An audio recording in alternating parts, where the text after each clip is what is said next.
For them, it's like in our words now, like a reformer, muslih, okay? So he received something new and he was in need to fix the problems. Now, he was not just a reformer, he was a prophet. He came to reform and to fix by the commandment of Allah subhanahu wa ta'ala. So, we had an idea about what happened before his coming, how Allah subhanahu wa ta'ala prepared things for him to be easy, how Allah protected his reputation, his status to a degree when he received the revelation. We had an idea about Khadija radiallahu anha at the very beginning, the reaction of such and such. We came now, we are still in the time of they now announced. They stayed for about 3 years out of 13 years in Mecca. They do it secretly because they were not accepting them. They were torturing them. So, now the latest phase as what I was working in, basically, the ways of rejection, the ways of fighting, the ways of challenge. We highlighted, number one, we did about a few weeks ago, which was the physical torture. We had an idea that the new believers, your ancestors, our great grandfathers in faith, the Sahaba, Prophet Muhammad ﷺ, we had an idea about how physically they were tortured. Then we moved to another way of challenge, which was the challenge of maneuvering and the temptations, munawara wa igra, which means, okay, do you mind if we will make you a king, we will give you the money, we will give you whatever, we will be the person in charge, what do you think? Number two. Now number three, which was half of what we have done last time, they started challenging by asking physical miracles. Okay, if you are a prophet, yalla, do such and such. If you are a prophet, do such and such. Now last time we highlighted some kind of, let's say 50% of the time, the things that we read in the Seerah from the authentic things, and which is mentioned in the Quran as well, the fact that they asked the challenge, split the moon for us if you are a prophet. And according to Al-Bukhari, this was done twice. Okay? Some people, okay, prophet scientifically. Did NASA say that? I don't care if NASA. I don't care with whole NASA. If Allah said it, it happened. How come? I don't care with the how. Do you know you yourself how you are created? There are millions of things we don't know the how. Ibrahim alayhi salam, قال ربي أرني كيف. Oh Allah, show me great. You know, one of the greatest Prophet, Ibrahim alayhi salam, he was really wondering to know that how. قال فخذ أربعة من الطير. You know, try to gather this kind of birds and slaughter them, mix their flesh, spread them on the tops of the mountains. قالوا ثم ادعونا يأتينك سعيا. Okay, this happened. Did he know how? So the how, it's not our job basically. It's part of the greatness of Allah. Anyway, this was part of what we highlighted. اقتربت الساعة وانشق القمر. Now, other thing that we finished last time, they asked him, and this is what we finished last time. He said, if you are a true prophet and messenger, try to remove all the mountains from around us in Mecca. You know, Mecca is in a place which complete, not just desert.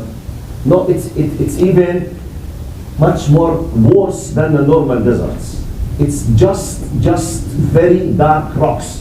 Nothing else. No soil, no dirt, no paved, spaces, just mountains, dark rocks. No plantation, no trees, nothing at all. بواد غير ذي زرع, which is when Ibrahim alayhi salam said this is a place where there is no living thing. And if Allah subhanahu wa ta'ala did not will to let the well of Zamzam, we highlighted the story of Hagar alayhi salam.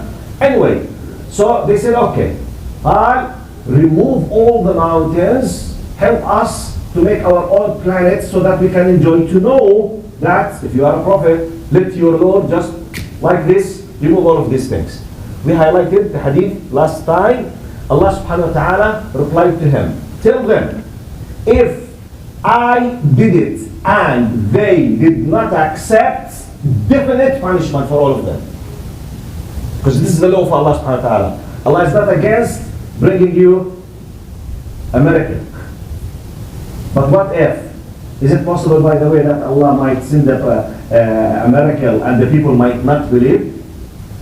It happened hundreds of times, thousands of times. وَمَا مَنَعَنَا أَن نُرْسِلَ بِالْآيَاتِ.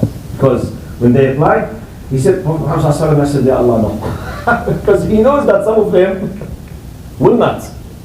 So anyway, this, what we did last time up to the best of my memory.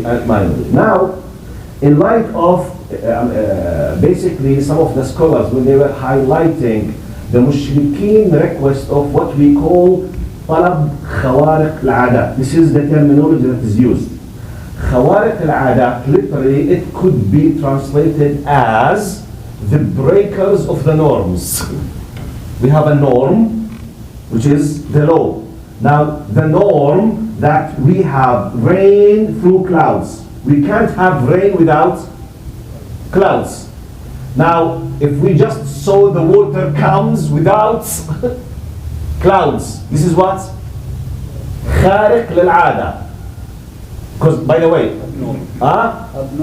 the abnormal or a breaker for the norm or the law of Allah subhanahu wa ta'ala. Now, for us now, today, I will highlight the following. We as Muslims, we understand the things that break the law, they are divided into two main categories for us. Okay? Literally, linguistically, they might be called miracles. As a terminology, no, we don't call them miracles. Some of them, we call them miracles, mu'jiza, and it has a specific definition. This is good for you, you need to know it. And the other part, we call it karama, and it has another definition, okay? Now, mu'jiza, the definition of mu'jiza is what happens which breaks the law of the universe by the will of Allah as a response from a prophet to prove that he is a prophet. If it is used by a prophet or a messenger against the people to prove that I am a messenger or a prophet, it's called what? Mu'jiza. Which means this is the miraculous aspect that is an evidence that I am a prophet or a messenger. Okay? Right. We have another things where Allah subhanahu wa ta'ala decides, and by the way, when we say something breaks the law because it's the norm, because Allah is the one who made the laws, for example. Now for us, the norm is no one can exist without coming from a male and a female through the marriage. Isa alayhi salam came from a female without male. For us, it's a miracle. Okay? Linguistically. Okay? No one was using this unless if later on. But this is called khariq lil aada. Linguistically, it's a miracle, yes. But for us, Allah is the one who decided that none of us comes except through the meeting between male and female. He is the one who broke his law by his will, for his wisdom, out of his wisdom, to do this without. Now when you understand this, the whole idea of the existence of Isa alayhi salam will be something very simple. That's why some other groups, they misunderstood the law of Allah. They consider it a big deal to a degree. They considered him God himself. That's why Allah replied to this group of people by saying, to understand the law now, the Islamic concept. إن مثل عيسى عند الله كمثل آدم خلقه من تراب ثم قال له كن فيكون. The resembling, the example of Isa alayhi salam is simply like Adam. Actually, in my words, Adam is much more miraculous, much more amazing. Because Allah created Adam out of dirt, without male and female, nothing, out of just the dirt. خلقه من تراب. Then he said, be, and it is. So if you were to worship Jesus Christ because he came without a male, who deserves to be worshipped more? with this logic, Adam should be worshipped because Isa came from half a human. If I may put it in this formula, Adam, no father, no mother. Anyway, I'm just explaining the concept of mu'jiza. In the other side, we have some certain things are done by the will of Allah. This is very important. Please focus now. I don't want anyone to misunderstand. Allah breaks the law and we call it karama. Karama is a terminology. Literally, something that one has been honored with. تم تكريمه بها. Something. Now, Allah does break the law. But what is the definition of karama? قال خارق للعادة يجريه الله في كونه إظهارا لمكانة أوليائه. I repeat, the first one, Allah does break the law to prove that this person is a messenger. Plus, part of the definition, the messenger is challenging with the mu'jiza. He's claiming, highlighting, challenging. Karama, it breaks the law, so they have the same common ground. Both of them, the will of Allah breaks the law. But the karama is done solely, completely by the will of Allah, without a request, and the person does not know that it will happen. He does not ask for it. He should not feel happy or proud or showing off or thinking that I'm something. Any of these signs, he is completely out of the consideration. It will not be karama. It could be something else like magic or jinn or something else. So one of the basic signs for the karama, it breaks the law, yes.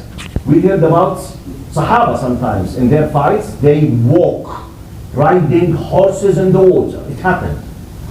Yes, it's karama. It happened. But how come? يا عمي بنقول لك كرامة. The one who made, now in theory, if we have some kind of quick scientific way, for example now, can we walk using our cars on a lake? Yes, if it's frozen. I got you. If it's frozen, we can. Okay, but let's imagine that we have a small lake and we manage to freeze it. Literally, technically, am I riding my car on a lake? Yes. Right. The one who made the nature of the water in case if it is solid and we call it freezing is able to hold the weight and to ride or to walk. Is it difficult for him to let you and me walk while still he's in the liquid, for example? It's his decision. Simply. I'm not taking from scientific point of view. I'm taking from logical point of view. Okay? So it happened. Now, but why I'm saying that? Because now, pause, please. Don't generalize. Some, I repeat. What? S-O-M-E. What does it mean? Some Sufi orders, they have a lot of, misguidance attitudes. They claim their sheikh, they have a karama, something. Some of them they deal with jinn, some of them they deal with magic. This is another story. So they might do something seems to you and me. For example, he's flying in the air without any means. Just, what happens? It could be with the jinn, yes. That's why الإمام الشافعي قال فإن رأيت رجلا يطير أو فوق ماء البحر قد يسير ولم يتبع حدود الشرع فإنه مجرم ويدعي فإنه something ويدعي. Which means, hey, even if you saw someone flying without any means of help and he's walking in the water and he has nothing to do with practicing Islam, be aware that this could be a witch or a liar or a fraud. Okay? Which means, but for us, now the karama is done by the will of Allah, no seeking, no showing off, no feeling happy with it, and to a degree some of the ulama said, when the karama happens by the will of Allah to honor one of it, he feels so shy and he would love not to let anyone knows about it. If these signs are there, It's Allah who's honoring him. It's not him who's seeking showing off. Got my point? Clear? That's why when some murideen, some followers of some Sufi older, our Sheikh has a karama. You know, our Sheikh yesterday, he prayed the Fajr with Prophet Muhammad at Al-Medina, physically. So because our Sheikh is one of the greatest, Sufi shuyukh, God made Prophet Muhammad leave his grave and he prayed with him and he shook his hand physically. Hasbi Allah al-Habal. You know Habal? You know what's Habal in Arabic? Craziness. Idiots. Dumbness. But subhanallah. So why I'm saying that? Because when we speak about mu'jiza, khariq al-'ada, this package is mixed. Because some people simply, this is ilm majlis. We need to know, Ya Ammi, is it acceptable in Islam that we have karama or not? Yes. Does it happen by the will of Allah? Yes. But why is that happening with my sheikh? Wait. We are following the shara, according to the shara. This happens without him when he decides, Habibi. Mish your sheikh when he decides to go and pray, he just press a button, then he'll go and pray the Fajr with Prophet Muhammad at Al-Medina, and he takes the Asha with Abu Bakr in the Jannah, then he comes, they think, Ya Ammi, this is habal, this is craziness. He's a muhtar, he's a dajjal. Dajjal شنو بالإنجليزي؟ دجال. لا لا كذاب. دجال شيء more specific. Coming? Messiah?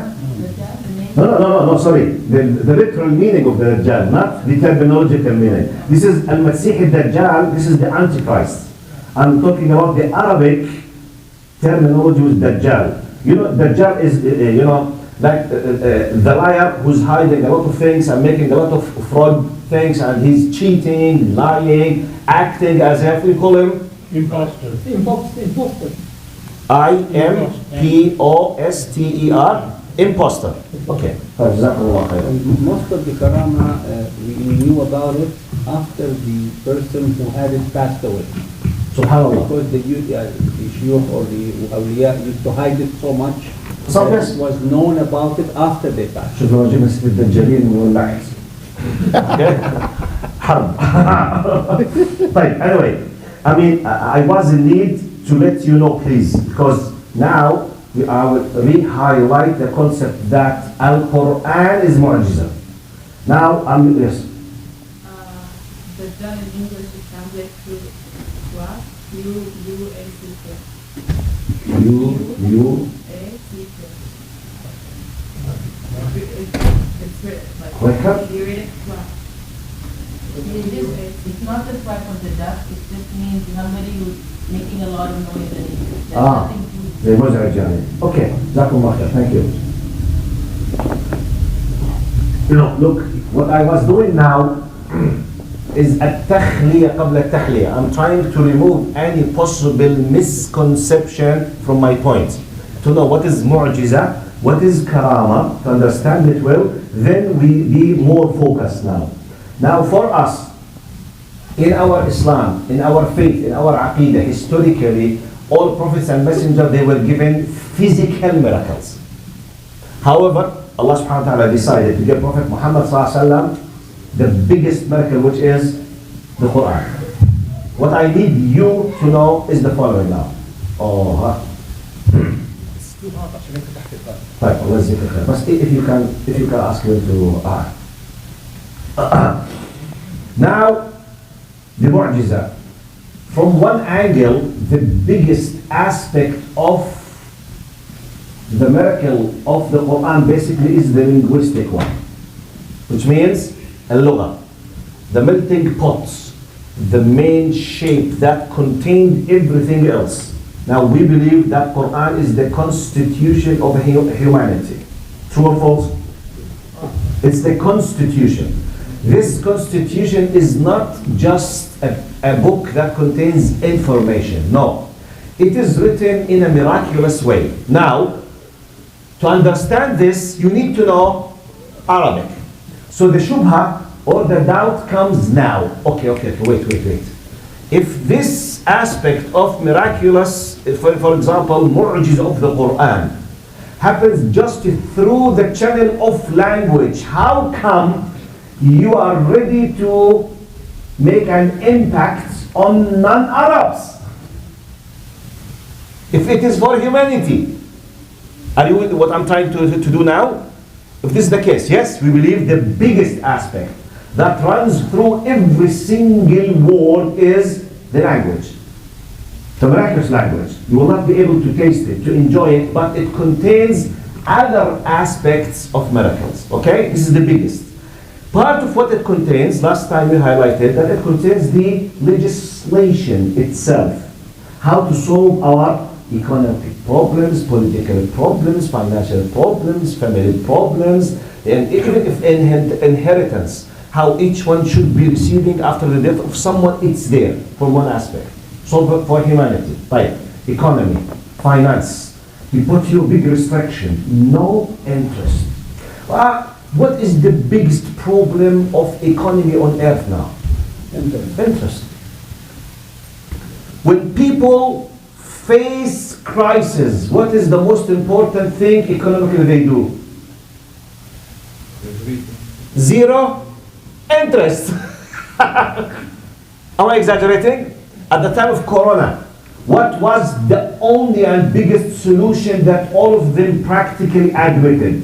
Either being close to zero or zero interest. What does this mean?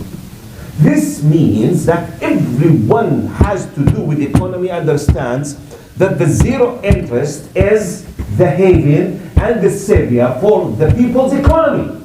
But why you do not apply it? Here comes what other gods want.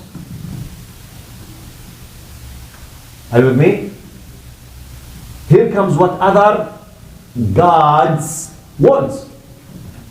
People of economy, big companies, the big players behind the scene, how to be vampires and control the people through interest. What's the interest? I'll give you. What's the miracle? No one can play with it. Even a Sahabi now, if Allah helped a Sahabi to come out of his grave, and we know that he's a Sahabi, he can't change the riba or the zina or the khamr. He can't. He has no power. Even if he is a Sahabi, he has no right. It's by Allah subhanahu wa ta'ala. This is part of the miracle. No one can play the game with this. Look, Allah subhanahu wa ta'ala, just give you an idea, created the money, which is the biggest aspect for it, gold and silver for us now. Money is created in this system to be replaced with items, goods, or services, or for the sake of Allah donation. Okay? Now, the way how to deal between you and me, basically, either I buy and sell or we share. Take, give you money. Take, give you money. So replacements. Okay? This is the money, how Allah designed the world. Now, or I share with you. You have the power of your muscles, I have the money. We open a gym, we made agreement, 50-50, 70-30, 60-40. We work. If we lose, you lose your efforts, I lose my money. This is Islam. Now, interest system means what? People who has the money will ask other peoples who have the money to collect the money here. Then, if you need to do whatever you want to do, you take money from me and you replace money with money, extra money, money with money, money with money. Regardless what happens with you, you lost, you are up, you are down, we don't care. By this, the people who has the money and the people who run the money, they control lives of everyone else. Because they will be enslaved 24/7. That's why riba is haram. Is it easy to understand what I'm saying? This is why it's, you know, it's the nerve of economy on earth. That's why, for example, it's haram. It's haram to a degree. Allah subhanahu wa ta'ala, when he said, those who are dealing with riba, قال فَأْذَنُوا بِحَرْبٍ مِّنَ اللَّهِ. Be aware that I, as your Lord, is declaring war against you. I'm just giving you an idea when we speak about the Quran as a miracle. This is an aspect. And we have other aspects. Now, part of the amazing aspect of the Quran that we have millions of non-Arabs who are influenced with what we call the sound, the tune, if I may put it, the musical tune of what they don't understand as a language. How many people, just by listening to the Quran, they became interested to know what Islam is? Thousands of people. Now, what is that? It's secret. The beauty of reciting the Quran. How many times we cry, even if we don't understand? How many times you understand just 10% of the meaning, yet you cry? Okay? Now, today I will bring your attention to the following. Now we are living in the 21st century.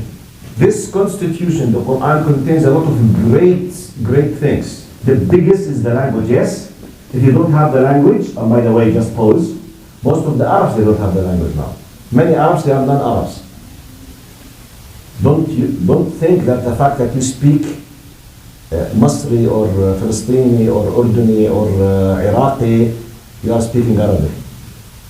No, this is not the Arabic that we are talking about.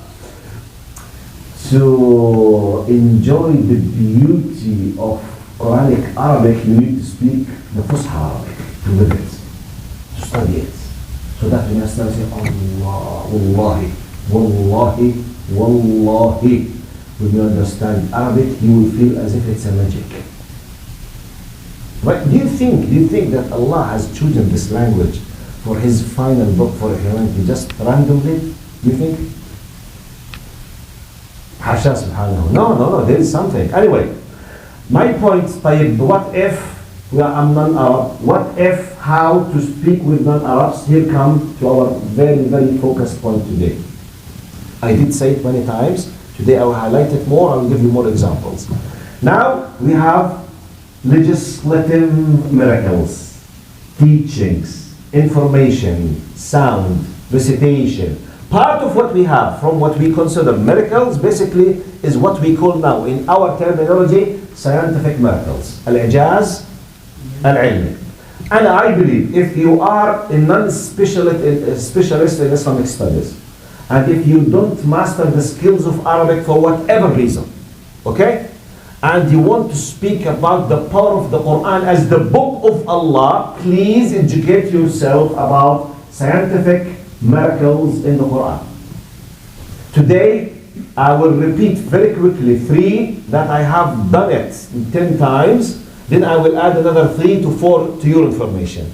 Just to fix in your mind at least 7 to 10. Here.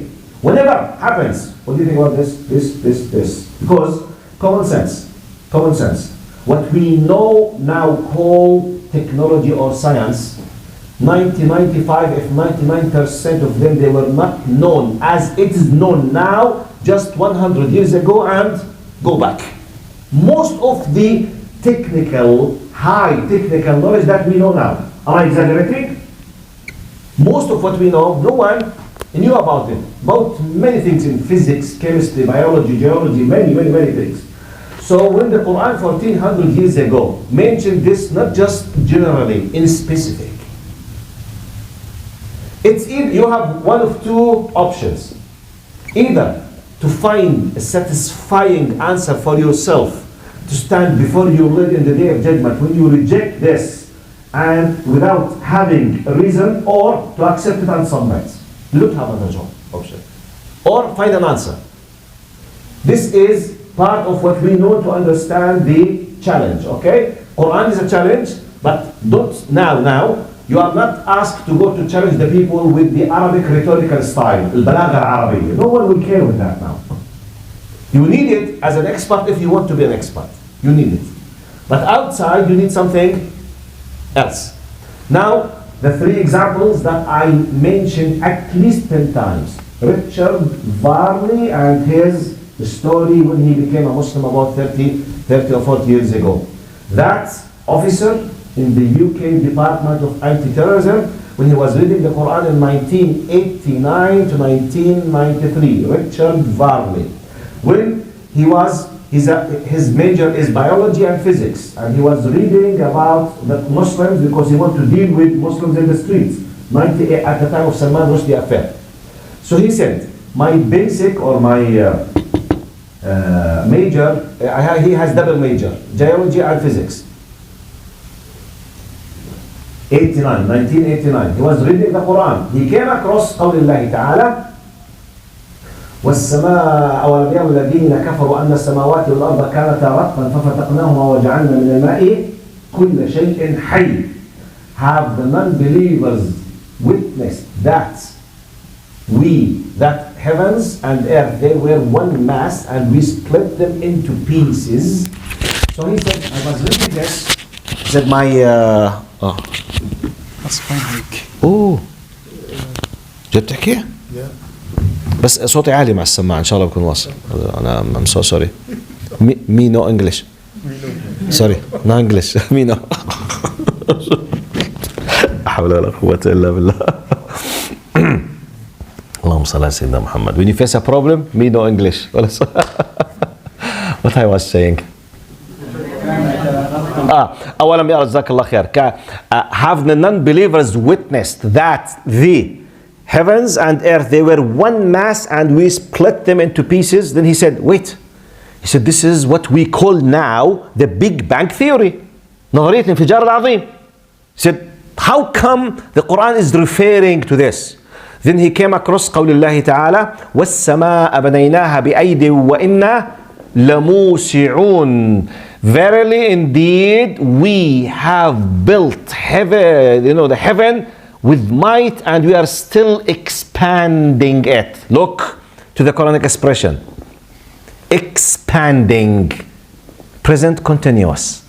He said, look. He said, Hubble telescope with his friends just 100 years ago, they discovered that the sky or the heaven is what? Expanding. Just 100 years ago. And then how did they discover? Through the lights of the stars. Sometimes it's moving. It's moving. Actually, not just moving. It's what? Expanding with a light speed. Moving with light speed, expanding with light speed. Ya Allah. They discovered this about 120 more years ago. He said, how on earth did the Quran know? Because he was not thinking about Muhammad now. No, he was thinking about the book. This information 1400 years ago. Then he came across قول الله تعالى وجعلنا الأرض مهادا والجبال أوتادا, where Allah subhanahu wa ta'ala made the mountains like widges and pegs inside the earth. Two, والجبال أوتادا وجعلنا فيها رواسي شامخات, which means, he said, my major is geology. He was saying this in 1989, 91, 92. He said, we have just discovered in the early 60s that this is the case between mountains, that most of the mountains, they go inside the surface of the earth. How did the Quran know that? This is called scientific what? Miracles. I'm just giving you an idea, okay? That when we say, so that for yourself, to fix yourself, when you speak about the miracle, forget the rhetorical miracle, المعجزة البلاغية. Understand it as a Muslim, as an Arab, to enjoy understanding yourself in case if you want to be an expert, no problem. However, if you don't have a time, if you are not a specialist, I'm giving you a piece of cake how to prove that this book is impossible to be from anyone except Allah. Or if you are speaking with an atheist, it's impossible to be from a human being. It must be from a divine source. تفضل, try. If you can't find a divine source except what we call Allah, bring it to me and I will consider. Well, I'm not joking. قل إن كان للرحمن ولد فأنا أول العابدين. If you can prove to me, by the way, this is a Quranic methodology, challenging the opponent. Christians, others, because the people of Mecca, some of them, they were believing that the angels are the daughters of Allah. Do you know this? It's not just Christianity, they believe that Jesus Christ is the Son of God. The Arabs, they used to believe that what? Angels are the daughters of Allah. Yes, they have this. So Allah subhanahu wa ta'ala was challenging all of them through the Quran. قُلْ إِن كَانَ لِلرَّحْمَنِ وَلَدْ فَأَنَا وَلَعَبْ. If you can prove to me that Almighty God with His power, He is in need to be inside the womb of a woman, to be born just to fulfill something, okay, with all of His power, and the universe will be without anyone in charge. If you can let this be grasped in my system, I will be the first worshipper for this God. Prove it to me. Accept it from me. Faddal. I mean, that's why now you need to know these examples. Now we will add the following very quick examples, inshallah. مرج البحرين يلتقيان بينهما برزخ لا يبغيان. And وهو الذي مرج البحرين هذا عذب فرات وهذا ملح أجاج وجعل بينهما برزخا وحجرا محجورا. Allah subhanahu wa ta'ala, He merges the two bodies of fresh and salt water, and yet between them is a barrier they never cross. بينهما برزخ. Allah is mixing the fresh and the salty water, yet there is a barrier they don't mix. قال وهو الذي مرج البحرين هذا عذب فرات وهذا ملح الأجاج وجعل بينهما برزخا وحجرا محجورا. And He is the one who merged the two bodies of water, one fresh and palatable, and the other salty and bitter, placing between them a barrier they cannot cross. And this phenomenon is very well known now in the seas and the rivers. Everyone knows it now. It's part of geology and science and physics, and everyone knows it. It's part of that everyone knows. Allah was challenging with this. How did Muhammad know? Now, one of the very interesting claims, the claims of Christians and Jews, and Christians in specific, they keep saying that Muhammad stole what? He made a theft. You know what the theft that he made? As they claim, he composed the Quran by taking it from the Bible. طيب يا عمي, okay, يلا, let's come to the evidence. What are these informations in the Bible? Yeah, seriously, I'm speaking logically now. Come, bring to me your original script that prove that this is the original of the Bible, and bring me this information. We in the Quran have around 6,300 verses in the Quran. 1,000 of them like the verses that I'm telling now. 1,000. 1 out of 6. So we are talking around 15%. 15% of the Constitution, I have given you just 4 verses now. Still we have 900, about 96 verses in the same that I'm giving you. Another example. أيحسب الإنسان أن لن نجمع عظامه بلى قادرين على أن نسوي بنانه. Do people think we cannot resemble their bones? Yet indeed we are most capable of restoring even their very fingerprints. Who knew that fingerprints are unique?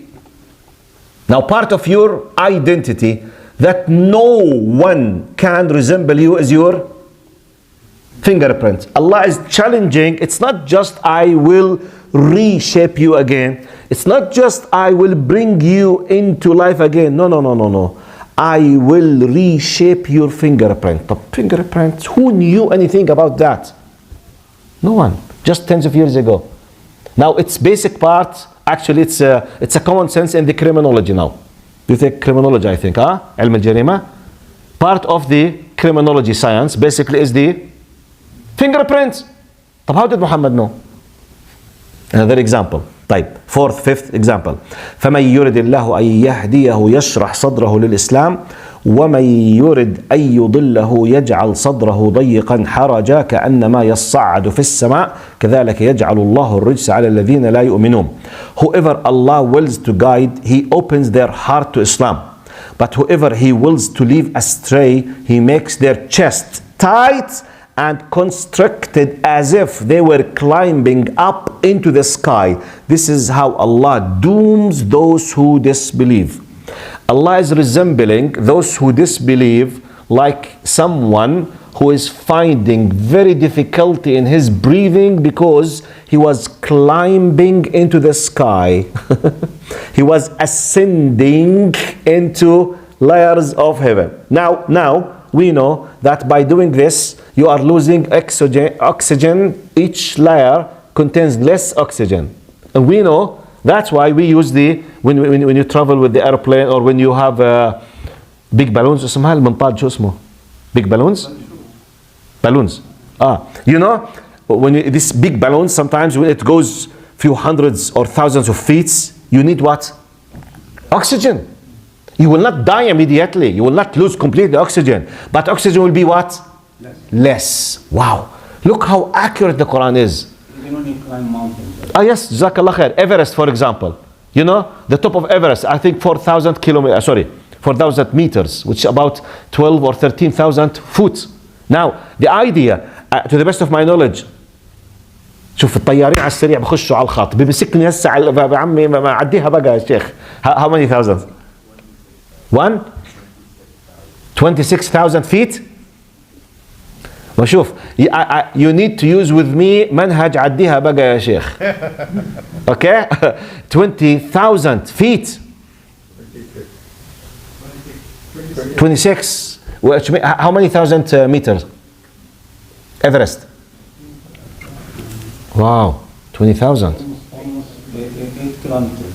8,500. يعني Almost 8 kilometers. يا الله, which is equal to most of the commercial flights, صح? يعني we can see someone on the tip of Everest while we are traveling. Say hi. Yes. Subhanallah. I mean, the idea. The Quran said, look, here comes your understanding for the language. Because the language is holding these miracles. The expression. The Quran said, كأنما يصعد في السماء. The sound and the format, it gives you the graduality of step after step into the upper layers. كأنما يصعد. حرج. He did not say you will die out of losing the oxygen. He did not say you will, no, he said it will be like someone who's climbing. It will be difficult and difficult and difficult, which is exactly what we face now. How did Muhammad know these facts? Now, وَلَقَدْ خَلَقْنَا الْإِنسَانَ مِنْ سُلَالَةٍ من طين. Inshallah I will finish with this one. ولقد خلقنا الإنسان من سلالة من طين ثم جعلناه نطفة في قرار مكين ثم خلقنا النطفة علقة فخلقنا العلقة مضغة فخلقنا المضغة عظاما فكسونا العظام لحما العظام لحما ثم أنشأناه خلقا آخر فتبارك الله أحسن الخالقين. And indeed we created the humankind, Adam, from an extract of clay, then placed each human as a sperm drop in the secure place, the womb.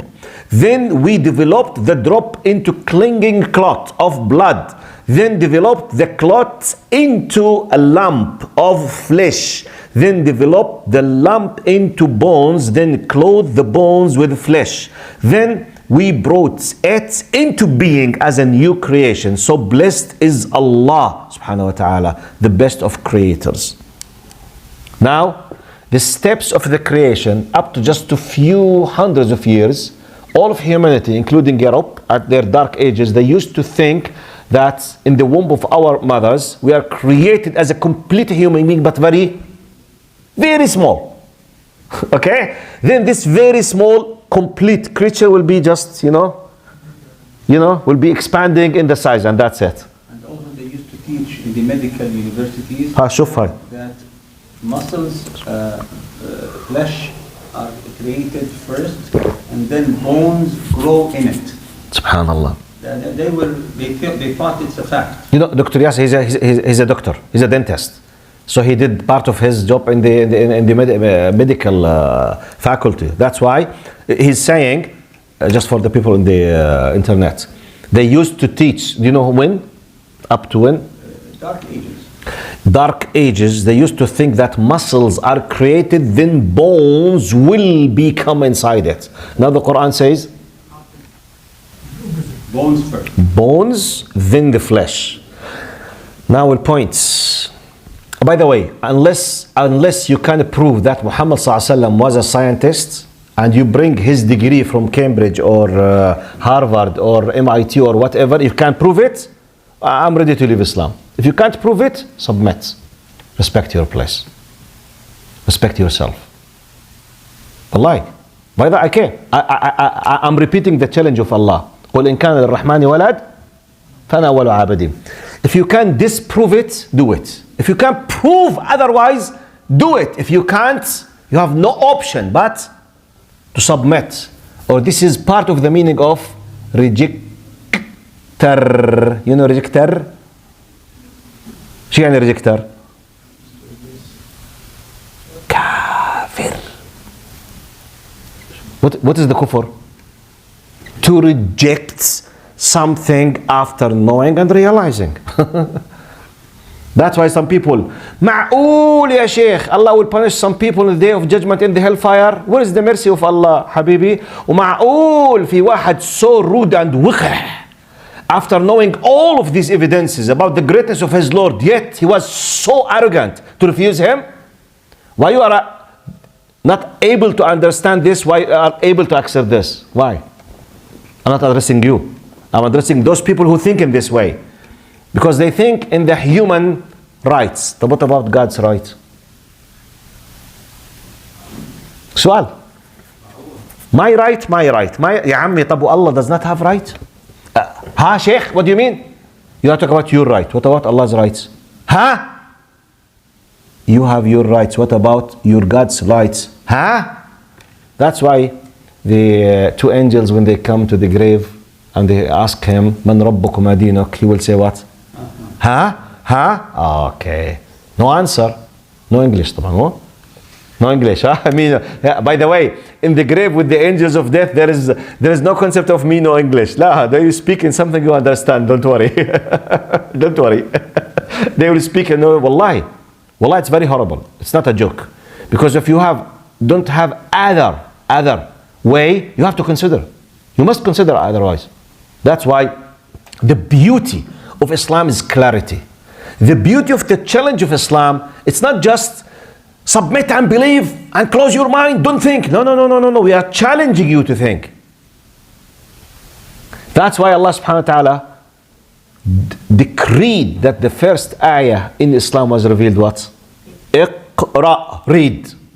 We are the people of knowledge. We are the people of ilm. If you are not convinced, no problem. But are you really not convinced? This is the question. Are you really not convinced? But you have something else? تفضل, bring it. Allah subhanahu wa ta'ala will not punish you. But if that's why we believe in the innate nature, the inner nature, inside, fitra, which you realize. That's why Allah subhanahu wa ta'ala is challenging us. وَجَحَدُوا بها واستيقنتها أنفسهم ظلما وعلوا. Allah is telling us about a very deep psychological secret. We all know as individuals between ourselves, but we don't declare it, and most of us we don't admit it, which is وجحدوا بها واستيقنتها أنفسهم. They rejected, they refused superficially. Inside themselves, they know it for certain that it is the truth. طب why يا Allah? ظلما وعلوا. Arrogance, transgressing, showing off, I don't want. That's why the one which this concept is applicable on him or her, he will be punished. Period. Sallallahu ala Sayyidina Muhammad wa ala sahbihi wasallam. Next time, we'll start talking about the final style of challenge. This is what? Challenge through miracles. We understand what miracle is, what karama is, what part of the miracles can be used now in our discussion. We finish this. Next time we will talk about what's called قال الشبه الفكرية, the intellectual doubts now. And there was a cooperation between Jews and the people of Mecca in that. Because intellectual means, okay, come. If that's true, how come such and such? You need knowledge now. You need common sense. You need to use this kind of contradictions with the information. Okay? Like, وَضَرَبَ لَنَا مَثَلًا وَنَسِيَ خَلْقَهُ وَقَالَ مَنْ يُحْيِي الْعِظَامَ وَهُوَ. Like now, we say for some of non-believers, like atheists, They keep asking, if God does exist, why, and He is merciful as you claim, how come He's allowing cancer through children even though they have done nothing? This is called intellectual what? Doubt. Shubha fikriya. Next time you will highlight some of the intellectual doubts that people of Mecca used to raise against Muhammad ﷺ and the believers. After finishing that, we will move to a completely new phase. Do you know what is it? Al-Hijra al-Habasha. Migration to Abyssinia, to what we know now as Ethiopia. صلى الله على سيدنا محمد وعلى آله وصحبه وسلم. السلام عليكم ورحمة الله وبركاته.